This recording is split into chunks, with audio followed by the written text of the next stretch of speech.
2022년도 5월 22일 주일 찬양 예배를 드리도록 하겠습니다. 성경 말씀은 데살로니가전서 5장 25절에서 27절까지입니다. 데살로니가전서 5장 25절에서 27절까지 같이 읽겠습니다. 형제들아, 우리를 위하여 기도하라. 거룩하게 입맞춤으로 모든 형제에게 문안하라. 내가 주를 힘입어 너희를 명하노니 모든 형제에게 이 편지를 읽어주라. 아멘. 이 말씀을 중심에서 은혜 받고자 하는 제목 말씀은 서로가 부탁하라. 교회 안에 있을 때에는 서로가 무리한 부탁을 하고 시험 드는 부탁은 하지 말아야 되겠지만, 그러나 하나님의 일을 감당하기 위해서 어려움을 당하고 힘이 부족할 때는 목사님은 성도들에게 기도해 줄 것을 부탁하고, 성도들은 목사님께 기도해 줄 것을 부탁하고, 또 성도들은 성도들에게 기도해 줄 것을 서로가 부탁해서 서로가 힘을 얻어서 주님 주신 사명을 잘 감당하라는 것이 오늘 바울 사도를 통하여 주시는 하나님의 말씀입니다. 아무리 오랜 기간 신앙생활을 했고 많은 은사와 능력을 받았다 할지라도 사람은 완전하지 못하고 부족한 것이 많기 때문에 먼저는 하나님의 도우심이 필요하고, 그 다음에는 교인들의 기도가 꼭 필요하고, 다음으로는 성령의 역사하심이 필요합니다. 그래야 신앙생활 잘하고 사명을 잘 감당할 수 있습니다. 본문을 보면 바울 사도는 복음을 전하는 선교 사역을 위해서 데살로니가 교인들에게 자신을 위해서 기도해 줄 것을 부탁하고 있습니다. 그리고 자신이 교회에 보낸 편지를 모든 교인들에게 읽어주어서 바울이 전한 편지를 다 알게 해달라고 요청하고 있습니다. 여기서 말하는 편지는 성경을 말합니다. 생활이 바쁜 사람도 있고 바쁘지 않은 사람도 있을 것입니다. 그런데 본문을 보면 모든 사람들에게 바울 사도를 위해 기도해 달라고 요청한 것을 보면, 기도하는데 인색하지 말고 다른 사람을 위해서 원망과 불평의 소리를 하지 말고 멸시와 수치스러운 말을 하지 말고 그 대신 그 사람을 위해서 기도하라고 말씀하시는 겁니다. 바울은 데살로니가 교회에 보내는 첫 번째 편지를 끝맺으면서 몇 가지 중요한 당부를 하고 있습니다. 하나는 성도들을 향한 뜨거운 사랑을 가지고 중요한 몇 가지를 부탁합니다. 바울처럼 우리도 성도들은 무엇을 부탁받았는지 알아서 다치지 않고 주님 주신 사명을 잘 감당할 수 있기를 축원합니다. 또 당부받은 것은 그것을 기꺼이 감당해낼 수 있기를 주의 이름으로 축복합니다. 첫째, 바울 일행을 위해서 기도해 줄 것을 부탁했습니다. 25절을 보면 형제들아, 우리를 위하여 기도하라고 했습니다. 여기서 형제들이란 데살로니가 교회의 교인들을 말합니다. 우리를 위하여, 이 말은 바울과 실라와 디모데를 말하는데, 이 일을 위하여 기도해 달라고, 일행을 위해서 기도해 달라고 부탁하는 것입니다. 바울 서신을 통해서 볼 수 있는 그의 성도를 위한 기도 부탁의 특징은 대략 4가지 정도로 요약할 수 있습니다. 로마 교회를 위한 기도 부탁은 유대의 불순종하는 자들로부터 구원받을 수 있도록 기도를 요청했고, 에베소 교인들을 위해서는 복음의 비밀을 담대히 전할 수 있도록 기도를 요청했고, 골로새 교인들을 위해서는 전도의 문이 활짝 열리기를 위해서 기도를 부탁했고, 데살로니가 교인들에게는 주의 말씀이 영광스럽게 되며 또한 일행이 악한 무리들로부터 보호받기를 위해 기도해 줄 것을 부탁을 했습니다. 그런데 본문에 나타나는 기도의 부탁은 어떤 특별한 사건이나 내용을 소개하지 않고 단지 기도해 줄 것만을 부탁했습니다. 이러한 점으로 미루어 볼 때에 앞에서 열거한 여러 가지 기도의 제목들을 복합적으로 부탁한 것이 아닌가 추측할 수 있습니다. 바울은 성도들의 기도가 절실히 요구되었기에 그가 가는 선교 여행지마다 자신과 일행의 선교 사역을 위해서 기도해 줄 것을 부탁했습니다. 바울의 이러한 요구는 당시의 상황에만 국한되지 않습니다.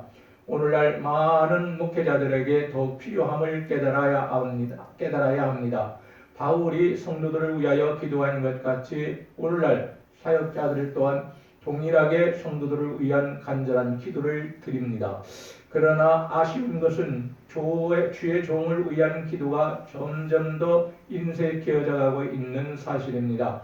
선교도 줄어들고 기도도 줄어들고 헌금도 줄어들고 있다고 말입니다. 그래서 교회 안에서 세속화가 앞장서고 잘못되어 가기 시작합니다. 성도를 위해 기도하고 목회자를 위해 끊임없이 기도할 수 있는 성도가 되어야 할 것입니다. 성도보다도 오히려 기도의 많은 도움이 필요한 당사자가 바로 목사님들이기 때문입니다. 그러기에 사도 바울을 위하여 기도했던 성도들처럼 우리도 그렇게 기도할 수 있어야 합니다. 기도 없이는 하나님의 역사가 나타나지 않는다는 것을 압니다. 마가복음 9장 24절에서 29절을 보면 제자들이 함께 귀신 들린 어린 아이에게 있는 귀신을 쫓아내려고 했지만 안타깝게도 하지 못하고 주님께서 산에서 내려오신 후에 주님께서 귀신을 쫓아냈습니다. 제자들 중 한 명이 조용히 주님께 다가가서 부끄러워 묻습니다.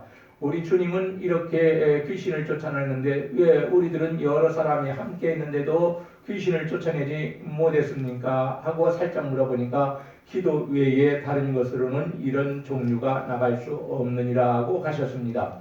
아무리 과거에 많은 은사와 능력을 많이 받았고 기도를 많이 했다 할지라도 말씀을 많이 한다 할지라도 어떠한 일을 당했을 때에 그 자리에서 역시 다시 또 기도하라는 것입니다. 기도해야 하나님께서 힘 주셔서 이러한 일을 쫓아낼 수 있고 하나님의 능력을 나타낼 수 있는 그러한 도구로 종으로 사용해 주신다는 말씀입니다. 하나님의 역사가 없으면 하나님의 일을 감당하기가 힘들어집니다. 바울도 자신과 일행을 위하여 데살로니가 교인들에게 기도해 줄 것을 부탁했다면 오늘의 목회자들에게는 얼마나 더 많은 사람들의 기도가 필요하겠습니까? 당연한 일입니다. 시간이 가면서 세상 일이 많아지고 할 일이 많아지니까 성도들은 일찍 나와 목사님과 자신과 교회를 위해서 기도할 시간이 짧아지고 있는 것은 아닌지 모릅니다. 우리 모두 하나님 나라의 확장을 위해 이 일을 감당하기 위해 기도하고 또 감당합시다. 둘째, 성도들 상호간에 사랑으로 인사하라는 부탁을 했습니다. 26절 보면 바울 사도가 데살로니가 교회 교인들을 향하여 두 번째로 권면합니다. 권면이라는 말은 거룩하게 입맞춤으로 모든 형제에게 보는, 참말로 입맞추라는 말이 아닙니다. 다정스럽게 진실하게 서로가 얼굴 바라보면서 그렇게 말하라는 것입니다. 또한 사랑으로 인사하라는 것이고 이 말은 환영하다, 인사하다, 사랑으로 맞이하다라는 뜻입니다. 입맞춤의 의식은 고대 동방이나 유대 사회에서 보편적으로 사용되었던 것입니다. 이러한 일반적인 인사법이 교회에 들어와서 성도와 성도 사이에서 보편적으로 사용된 것입니다. 그러나 상대가 거북해 하면 입맞춤의 인사는 제한하거나 죄해야 합니다. 그리고 목례로 입으로 말함으로 인사를 해야 합니다. 바울은 성도 간에는 이러한 거룩한 입맞춤의 인사가 있어야 함을 강조합니다. 성도는 일반 사람들과는 구별된 삶을 살아야 합니다. 성도는 다시 말해서 하나님의 자녀가 되었으니 성별된 삶을 살아야 합니다. 그렇게 구별된 삶을 사는 사람끼리의 아름다운 교제가 교회에서 이루어져야 하는 당위성을 교회들이 깨달아야 합니다. 교회는 성도 간의 활발한 신앙 교제가 예수 그리스도 안에서 이루어져야만 합니다.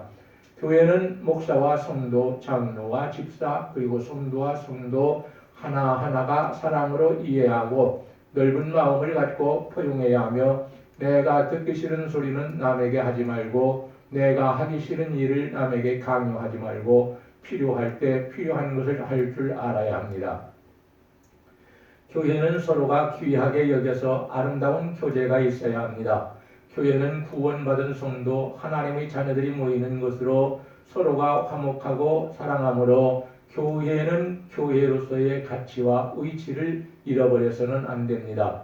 초대교회 안에서 이루어진 거룩한 입맞춤의 교제가 오늘도 신성하게 이루어져 사랑의 인사를 입맞추며 당연하게 한 것처럼 오늘에 와서도 예수 그리스도 안에서 진심으로 사랑하고 거룩한 입맞춤으로 사랑하며 거룩하며 하나가 되어 살아야 합니다. 그러나 우리 교회는 입맞춤으로 시험 들지 말고 그것은 집에 가서 하고 흔히 일어나는 불순한 동기에서의 입맞춤을 깊이 제한하고 유대인의 입맞춤같이 배신의 입맞춤이 되어서는 안 되고 창녀의 입맞춤같이 음란한 입맞춤이 되어서는 안 된다고 잠언 7장 13절에서 말합니다. 우리 교회는 주변에 있는 교회와도 화목하고 하나가 되어 사랑하며 예수 안에서 믿음으로 살아가야 합니다. 지금의 교회들을 보면 자신이 소속한 교회는 귀하고 내가 속하지 않은 교단과 교회는 우습게 여깁니다. 나도 잠깐 동안 정의에 불타서 타교단에 속한 교회와 목사님과 성도들 우습게 여겨서 상처를 준 적이 있습니다. 이 시간 회개하니 상처받은 분들이 상처가 씻겨지기를 원합니다. TV나 라디오나 부흥회나 어느 모임에서 타교단을 욕하지 말고 같은 기독교 안에서나 한 교회 안에서 부족한 것은 서로가 세워주면서 살 줄 알아야 합니다. 세 번째로 모든 사람에게 복음을 전파하라고 했습니다. 바울은 본문에서 바울을 위한 복음 전파는 뜨거운 열정을 본문에서 찾을 수가 없습니다. 이 복음을 보면 바울 사도는 자신이 기록한 서신이 모든 동역자들에게 옮겨지는, 그래서 27절을 보면 모든 성도들에게 이 말씀이 그대로 전파되기를 간절히 소원했습니다. 그래서인지 바울이 기록한 이 서신서는 거의 대부분이 한 교회로만 전해진 것이 아니라 여러 교회로 속히 전달되므로 여러 교회에 있는 성도들이 짧은 시간에 복음의 말씀을 듣고 믿음으로 구원받은 것을 알 수 있습니다. 본래 이 서신은 데살로니가 교회를 위해서만 기록했습니다만 그러나 좀 더 폭넓게 바라본다면 하나님의 말씀은 모든 사람에게 들려주어야 되는 말씀이기에 모든 사람에게 읽어주어서 모든 사람들이 듣고 믿을 수 있게 바라는 것입니다. 하나님의 말씀은 먼저 믿는 사람에게 정확하게 전달되어야 합니다. 전달하는 과정에 있어서 1.1핵이라도 그 말씀이 변질된다거나 오류가 있다면 그것보다 더 불행한 일도 없을 것입니다. 이 말씀이 모든 성도들에게 정확하게 전달되고 이해될 때 복음 전파의 의무는 점점 더 열릴 것입니다. 또한 하나님의 말씀은 믿지 않는 자들에게도 동일하게 들려줘야 합니다. 우리의 지상 과제가 예루살렘과 온 유다와 사마리아와 땅끝까지 이르러 내 증인이 되리라 하셨으니 이것이 첫째 되는 것이기에 더욱 그렇습니다.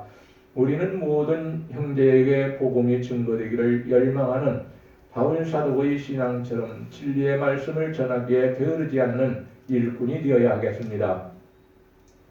복음의 빚진 자로서 그 빛을 갖기까지 경주해야 합니다. 이 서신을 읽는 문제에 대한 바울의 엄숙한 부탁이 있습니다.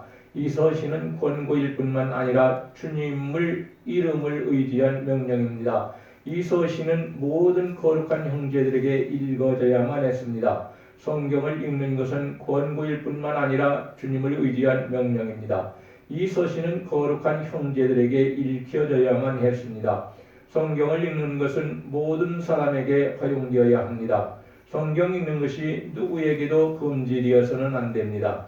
성경은 모든 사람들이 알 수 있는 언어로 번역되어서 자유롭게 읽을 수 있게 해야 합니다. 유대인들이 안식일날 회당에서 예배 드릴 때에 회중에게 율법을 낭독해 준 것처럼 그리스도인들도 마찬가지로 주일날 공중집회에서 성경이 읽혀져서 모든 사람이 함께 들을 수 있고 읽을 수 있어야 합니다. 말씀을 맺어야 되겠습니다. 세상 일이든 영적인 일이든 사람이 혼자서 감당하기에는 너무나도 벅찰 때가 많이 있습니다. 이럴 때 우리가 어떻게 해야 되겠습니까? 서로 부탁할 수 있어야 합니다.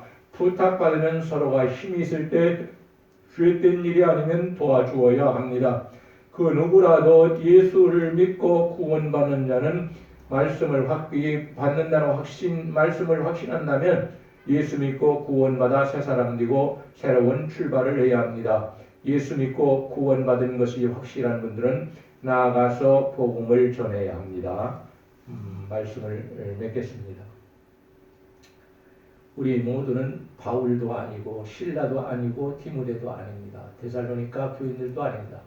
그러나 하나님께서 이 복음을 전하라는 명령을 우리 모든 믿는 사람에게 주셨으니 우리도 바울의 심령을 가지고 또 디모데와 실라의 심정을 가지고 우리는 나아가서 복음을 전하여 많은 영혼을 구원할 수 있는 그런 역사들이 일어나기를 원합니다. 하나님 감사합니다. 오늘 또 찬양 예배를 녹음할 수 있도록 은혜를 베풀어 주심을 감사합니다.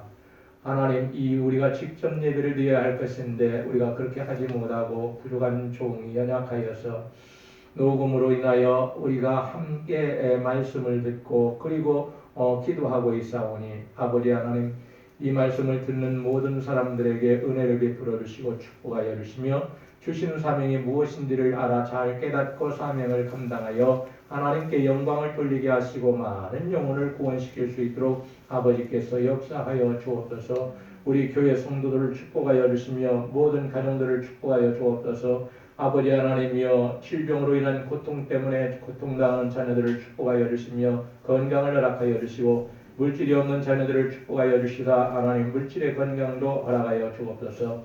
예수님의 이름으로 기도합나이다. 아멘.